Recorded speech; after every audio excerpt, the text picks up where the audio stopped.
Kindness, a podcast exploration. Welcome, everyone, to The Heart of It, the podcast where we dive deep into the ideas, emotions, and experiences that shape who we are and how we connect. I'm your host, and today we're exploring a topic that feels like a warm hug on a tough day: kindness. It's one of those words we all know, we all love, but how often do we stop to think about what it really means? Why does it matter? And how does it ripple through our lives and the world around us? Buckle up, because we're going on a journey into the heart of kindness. We'll talk about its roots in human history, the science behind why it feels so good, the ways different cultures embody it, and practical ways we can weave more of it into our everyday lives. Plus, I've got some stories that'll make you laugh, maybe tear up a bit, and definitely leave you thinking. So, grab a cozy drink, settle in, and let's talk about kindness. Segment 1. What is kindness, anyway? Let's start with the basics. What is kindness? At its core, kindness is an act, a feeling, or a way of being that prioritizes the well-being of others. It's that moment when you hold the door open for a stranger, share your lunch with a coworker who forgot theirs, or listen, really listen, when someone needs to vent. But it's also bigger than that. It's a mindset, a choice to approach the world with empathy and care, even when it's hard. The dictionary might tell you kindness is the quality of being friendly, generous, and considerate, but that feels a little sterile, doesn't it? Kindness is messy, human, and deeply personal. It's not just about being nice, it's about intention. It's about choosing to see someone else's humanity, even when you're tired, stressed, or just not feeling it. I was reading about the philosophy of kindness, and it's fascinating how this idea shows up across time and cultures. Ancient Greek philosophers like Aristotle talked about virtues, and kindness, or what they might have called philanthropia, love for humanity, was a big one. In Eastern traditions like Buddhism, kindness is central to the concept of metta, or loving kindness, where you cultivate compassion not just for others but for yourself too. We'll dive into that later, because self-kindness? That's a game changer. But here's a question for you, listener. When was the last time someone was kind to you? Maybe it was a stranger who paid for your coffee, or a friend who texted you just to check in. Or maybe you were the one being kind, and you didn't even realize the impact you had. Think about that for a second, and let's hold on to that feeling as we move forward. Segment 2. The Science of Kindness. Alright, let's get a little nerdy for a moment, because kindness isn't just a warm, fuzzy feeling. It's got science behind it. Researchers have been studying kindness for years, and the findings are pretty incredible. Did you know that being kind literally changes your brain? I'm not kidding. When you perform an act of kindness, say, helping a neighbor carry groceries or even just smiling at someone, your brain releases a cocktail of feel-good chemicals. Oxytocin, often called the love hormone, floods your system, making you feel connected and calm. Dopamine, the reward chemical, gives you that little high, like when you nail a task at work. And serotonin? That's the one that boosts your mood and makes you feel like you're on top of the world. I came across a study from the University of Oxford, fancy, right? That found people who performed small acts of kindness every day for a week reported higher levels of happiness. And it's not just about the person giving kindness. The receiver gets a boost too, and even people who witness kindness, like seeing someone help a stranger on the street, get a little hit of those happy chemicals. It's called the helper's high, and it's like a natural drug we're all wired for. But here's the kicker: kindness is contagious. There's this concept called pro-social behavior, where one person's kind act inspires others to pay it forward. Think about those viral videos of people paying for the next car in the drive-through line. One person starts it, and suddenly the whole line is doing it. Researchers at Stanford found that when people see others being kind, they're more likely to act kindly themselves. It's like kindness creates this ripple effect, spreading farther than we can imagine. Now, I know what you're thinking. This sounds great, but what about when people aren't kind back? Oh, we're gonna get there. Kindness isn't always easy, and it doesn't always come with a fairy tale ending. But first, let's talk about a story that shows just how powerful kindness can be. Segment 3. Stories of Kindness. I want to share a story that stuck with me. A few years ago, I was at a coffee shop in a rush, juggling my laptop, my phone, and a million deadlines in my head. I ordered my coffee, and when I went to pay, I realized I'd left my wallet at home. Total panic mode. The barista, this young guy named Sam, just smiled and said, "Don't worry, I got you." He covered my coffee, out of his own pocket, I later found out. It was such a small thing, but it completely turned my day around. I went back the next day to pay him back, and he just waved it off, saying, "Pass it on." That moment got me thinking, how many times do we underestimate the impact of small acts? Sam didn't save my life or anything dramatic, but his kindness made me feel seen, cared for, in a moment when I was stressed out of my mind. And you know what? I did pass it on. I started looking for little ways to help others, holding doors, tipping extra, even just smiling more. It felt like I was part of this secret kindness club. Let's scale this up a bit. There's a famous story about a man named Desmond Doss, a World War II medic who refused to carry a weapon because of his beliefs but saved 75 soldiers during the Battle of Okinawa. He ran into enemy fire over and over to carry wounded men to safety. That's kindness on a heroic level, putting others before yourself, even at great personal risk.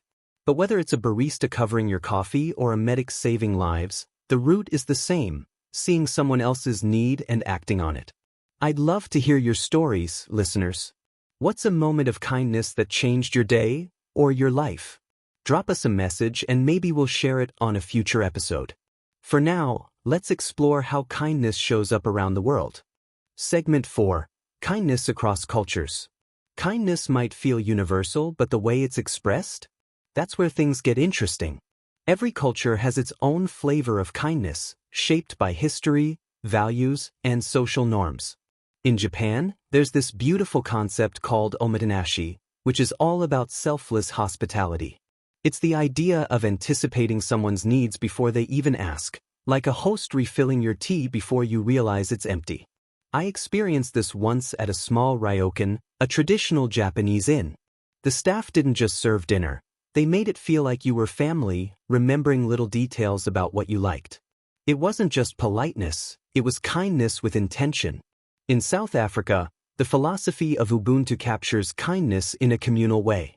It roughly translates to, "I am because we are," emphasizing that our humanity is tied to how we treat each other. I read about a community in Cape Town where neighbors came together to rebuild a school after a fire. That's Ubuntu in action. Kindness as a collective effort, not just an individual one.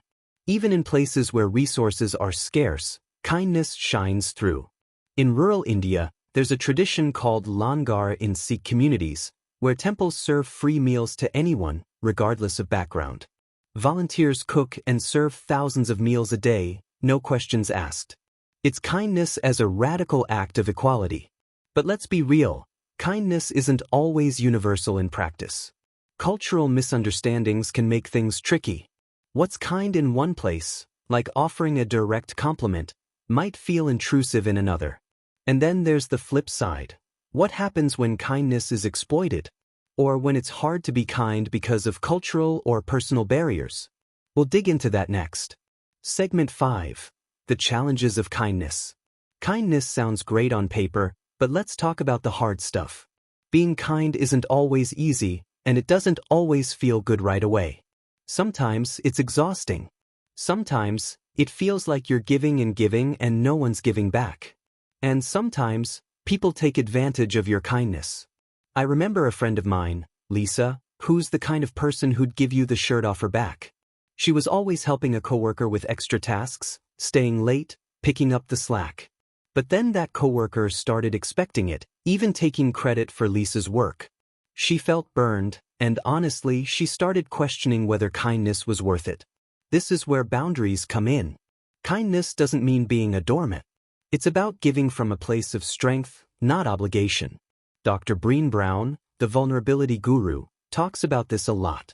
She says true kindness requires courage and clarity. You have to know your limits and communicate them. Otherwise, you're not being kind, you're being resentful. There's also the question of motive. Are we kind because it's the right thing to do, or because we want something in return? Social psychologists talk about reciprocal altruism, where we're kind because we expect kindness back, consciously or not. There's nothing wrong with that. It's human nature, but the purest kindness doesn't keep score. And what about kindness in tough situations? Like when someone's being unkind to you, or when the world feels like it's falling apart. I think about moments in history, like during wars or crises, where people still found ways to be kind. Like the stories of people hiding refugees during the Holocaust, risking everything for strangers. That's kindness under pressure, and it reminds us that even in the darkest times, we have a choice. Segment 6. Practicing kindness every day. So, how do we bring more kindness into our lives? I'm not talking about grand gestures, though those are great, but the small, everyday moments that add up. Here are a few ideas to get you started. Start with yourself. This one's huge. If you're beating yourself up all the time, it's hard to be kind to others.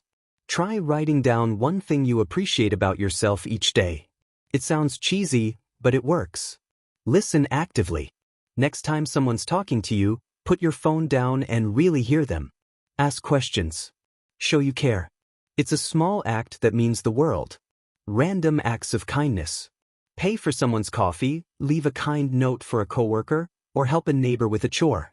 These don't have to be big, just intentional. Practice gratitude.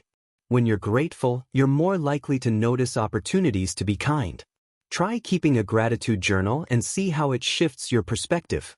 Forgive someone.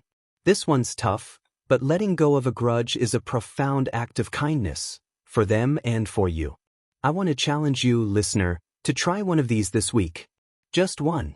And see how it feels. Maybe it'll spark something bigger, like it did for me after that coffee shop moment with Sam. Segment 7. The ripple effect. Let's zoom out for a moment. Kindness isn't just about individual moments, it's about the ripple effect. One act of kindness can inspire another, and another, until it's changing communities, even societies. Think about movements like the Pay It Forward campaign or the countless grassroots efforts during crises, like neighbors helping neighbors after a natural disaster. There's a famous quote attributed to the Dalai Lama, "Be kind whenever possible. It is always possible." That's a tall order, but it's also a reminder that kindness is a choice we can make every day. And when we choose it, we're not just making someone else's day better, we're making the world a little brighter. I'll leave you with one final story. A listener sent this in, and it's too good not to share. Sarah from Chicago wrote about a time she was stuck in traffic, late for a job interview, and totally stressed. A stranger in the car next to her saw her frustration and rolled down his window to hand her a bottle of water and a granola bar, saying, "You look like you need this more than I do." That small gesture didn't just calm her down. It reminded her that even in a big, busy city, people care. She got the job, by the way, and now she keeps extra snacks in her car to pay it forward. That's the power of kindness, folks. It's not just a moment, it's a movement. That's all for today's episode of The Heart of It. I hope you're leaving this conversation feeling a little lighter, a little more inspired to spread kindness in your own way. If you've got a kindness story to share, drop us a message in the comment box. And if you enjoyed this episode, please subscribe, leave a review, and share it with a friend. Let's keep the kindness ripple going. Until next time, I am reminding you to be kind, to others, to yourself, and to the world. See you soon.